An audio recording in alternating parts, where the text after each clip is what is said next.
হাসিনার কাছে মাথা নত করে নয়, লড়াই সংগ্রামের মধ্য দিয়েই ফ্যাসিবাদের বিরুদ্ধে আন্দোলন হয়েছে বলে মন্তব্য করেছেন পানি সম্পদ মন্ত্রী শহীদুদ্দিন চৌধুরী আনি। আর জামায়াতের সেক্রেটারি জেনারেল মিয়া গোলাম পরোয়ার বলেছেন, আগামী দিনে যেন আর পুরনো ফ্যাসিবাদ ফিরে আসতে না পারে সেজন্য সবাইকে ঐক্যবদ্ধ থাকতে হবে। আরাফাত হোসেনের প্রতিবেদনে বিস্তারিত। বুধবার জাতীয় প্রেস ক্লাবে জামায়াতে ইসলামের সেক্রেটারি জেনারেল অধ্যাপক মিয়া গোলাম পরোয়ার রচিত 5টি বইয়ের মরক উন্মোচন অনুষ্ঠানের আয়োজন করে প্রকাশনা প্রতিষ্ঠান প্রচ্ছদ। অনুষ্ঠানে প্রাণী সম্পদ মন্ত্রী শহীদুদ্দিন চৌধুরী আনি সহ বিরোধী দল জামায়াতের শীর্ষ নেতারা যোগ দেন।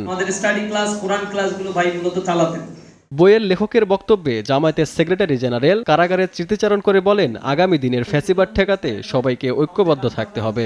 আল্লাহর কাছে দোয়া করব, অত্যাচারের যে কালো রাত আমরা পার করেছি, জুলুমের যে কালো অধ্যায় আমরা পার করেছি, আমরা যেন জাতির সামনের দিনগুলোতে এই কালো দিন যেন আর ফিরে না আসে, সেই লক্ষ্যেই যেন আমরা একটা জাতীয় ঐক্যের মধ্য দিয়ে পথ চলতে পারি। অনুষ্ঠানে বিশেষ অতিথির বক্তব্যে ফ্যাসিবাদের সময়ে নিজের জেল জীবনের নানা অভিজ্ঞতা তুলে ধরেন শহীদুদ্দিন চৌধুরী আনি। প্রধানমন্ত্রী তারেক রহমানের ওপর 111 সরকারের সময় নির্যাতনের কথাও উল্লেখ করেন তিনি। আমাদের আজকের প্রধানমন্ত্রী জনাব তারেক রহমান, তার উপর অত্যাচার নির্যাতনের কাহিনী তো নতুন করে বলার প্রয়োজন নাই। এখনো তিনি প্রাইম মিনিস্টার, কিন্তু ওই যে অত্যাচার নির্যাতনের চিহ্ন নিয়েই চলছেন। আমরা যেন মিলেমিশে পার্লামেন্টে যেভাবে কথা বলি, বাইরে যেন সেটা রাখতে পারি। পার্লামেন্ট এবং বাইরের মধ্যে কিন্তু কিছুটা হলেও ডিফারেন্স আপনাদের মধ্যে আছে। ফ্যাসিবাদের সময়ে যাদের নির্যাতনের কথা কেউ বলেনি, তাদের কথা তুলে ধরে জাতিকে জানানোর আহ্বান জানান জামায়াতের নায়েবে আমির এটিএম আজহারুল ইসলাম।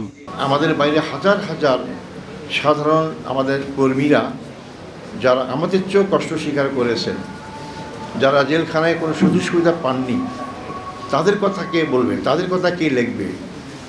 তাদের কষ্ট কিন্তু আমরা জানি না, আমাদের সমাজের লোকটা জানে না, অথচ তাদের ত্যাগ কোরবানির মধ্য দিয়ে একটা পরিবর্তন হয়েছে। বক্তারা বলেন, বইয়ের মাধ্যমে নতুন প্রজন্ম অতীতের নির্যাতন অন্যায় সম্পর্কে জানবে, ভবিষ্যতে যেন জুলুম না ফিরে আসে সেই লক্ষ্যে ঐক্যবদ্ধভাবে সমৃদ্ধ বাংলাদেশ গড়ার প্রত্যাশা ব্যক্ত করেন তারা।